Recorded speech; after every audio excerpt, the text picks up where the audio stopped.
अस्सलाम वालेकुम नाजरीन, आप देख रहे हैं न्यूज़ अलर्ट। मैं हूं आपका मेज़बान बिलाल रज़ा। इस वक्त डिप्टी कमिश्नर ऑफिस के सामने एपका की जानिब से धरना दे दिया गया है। मेरे साथ वो लोग मौजूद हैं जो एहतजाज कर रहे हैं। आए इनसे बात करते हैं और जानते हैं कि ये क्यों एहतजाज कर रहे हैं। अस्सलाम वालेकुम सर। जी वालेकुम अस्सलाम जी, बिस्मिल्लाहिर्रहमानिर्रहीम। थैंक यू, आपका बहुत शुक्रिया। हमारा जो आज का एहतजाज है आज का शुरू नहीं है बल्कि मंडे का शुरू है। मंडे में हम काफ़ी लोग लाहौर गए थे। जो कुछ गवर्नमेंट ने लीव इनकैशमेंट, हमारी पेंशन्स जो हम पर जुल्म किए हैं, ये जो इतने जुल्म के ज़ाब्ते हैं, ये मैं नहीं बल्कि हम सब इस जुल्म के ज़ाब्तों को नहीं मानते। इसी की बिना पर हम धरना दे रहे हैं। लाहौर के अंदर आपका एक बंदा एहतजाज करता हुआ इस दुनिया से चला गया है, उसका कसूरवार कौन है? मेरे ख्याल में उसका कसूरवार मोहसिन नकवी वज़ीर आला साहब हैं। उन्हीं की वजह से उनके ना मानने पर हमारे लोग अपनी जान का नजराना पेश कर रहे हैं। जी नाजरीन, यहाँ पे सदर साहब भी मौजूद हैं, इनसे बात करते हैं और ये जानते हैं कि ये क्या कहना चाहते हैं। अस्सलाम वालेकुम सर। वालेकुम सलाम। औज़ु बिल्लाहि मिनश्शैतानिर्रजीम, बिस्मिल्लाहिर्रहमानिर्रहीम। भाई आपका शुक्रिया कि आपने हमें सुनने के लिए आप आए।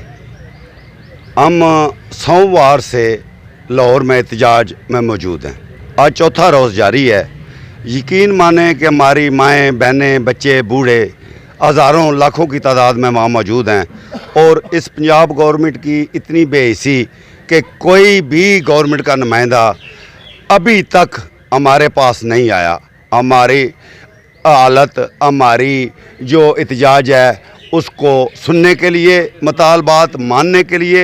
ये एक ऐसा अमल है कि 1974 से लेकर अब तक ये पहली दफ़ा हुआ है कि तमाम सूबों में जब भी वफाक का बजट पेश होता है, जो भी मुराद वफाक से मिलती हैं वो तमाम सूबों को यकसा मिलती हैं।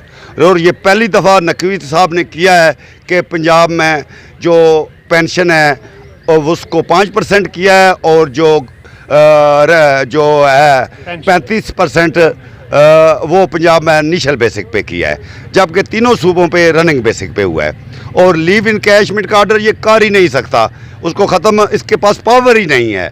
ये आर्जी बंदा है, ये तो लेक्चर कराने के लिए आया है। ये तो कोई भी आर्डर कर ही, इसके पास पावर ही नहीं है कि ये कोई आर्डर करे। लेकिन इसने लीव इनकैशमेंट जो कि मुलाजम 60 साल के बाद रिटायर होता है उसको 1 साल की तनख्वाह मिलती है, वो भी इसने ख़त्म कर दी है। तो ये बहुत बड़ा जुल्म है और ये समझता है कि हम इसको कबूल कर लेंगे। ये इसकी भूल है। हम आखिरी हद तक जाएंगे। हम पूरे पंजाब में ताले लगाएंगे और तमाम एपका, अगीगा, टीचर, इंजीनियर, ऑफिसर सब हमारे साथ हैं। और इंशाअल्लाह उस वक्त तक हम पीछे नहीं हटेंगे जब तक हमारे मुतालबात जो कि जायज़ मुतालबात हैं, कोई भी आप ही बता दें कोई हमारा ऐसा मुतालबा जो कि नाजायज़ हो, जब तक पूरे नहीं होते हम बिल्कुल एक कदम भी पीछे नहीं हटेंगे। वज़ीर आज़म पाकिस्तान शहबाज शरीफ साहब को आप क्या पैगाम देना चाहते हैं? कल भी वज़ीर आज़म साहब को मैंने पैगाम दिया था। मैंने कहा था कि आप तो बड़े मेमार वज़ीर आज़म बनते हैं, आप तो बड़े काम वाले और बड़े स्ट्रगल करने वाले वज़ीर आज़म बनते हैं, तो आपके पड़ोस में इतना बड़ा जुल्म हो रहा है। और आपका एक ऐलान तो हमने सुना था कि आपने वज़ीर आला को 2 टोक कह दिया है कि आप जो दूसरी तर्ज के तमाम सूबों को मिले हैं वो इन्हें भी मिलें, लेकिन वो एक ऐलान ही था, उसमें प्रैक्टिकल कोई बात नहीं थी। अगर होती प्रैक्टिकल तो आज चौथा दिन हमें वहाँ ना गुजारना पड़ता। इसलिए वज़ीर आज़म साहब से मैं दोबारा फिर अपील करता हूँ कि वो इस जो नागानी कोशिश है जो नकवी साहब ने की है उसको ख़त्म करें और हमारे जायज़ मुतालबात पूरे करें। अगर आपके मुतालबात पूरे ना हुए तो अगला लाए अमल क्या है? अगला लाए अमल पूरा पंजाब इंशाअल्लाह तालाबंदी होगा। किसी अफिसर को हम दफ्तर में बैठने नहीं देंगे। कोई भी गवर्नमेंट का काम, टीचर स्कूल नहीं जाएंगे जी, हम दफ्तरों को ताले लगाएंगे। अस्पताल में जो नर्सिंग हैं वो हमारा साथ देंगी, वो ओपीडी में नहीं जाएंगी। इसी तरह जो भी हम पटवारी हैं वो अपना काम नहीं करेंगे। इलेक्शन कमीशन ऑफिस में जो क्लर्क बैठे हुए हैं वो भी अपना काम नहीं करेंगे।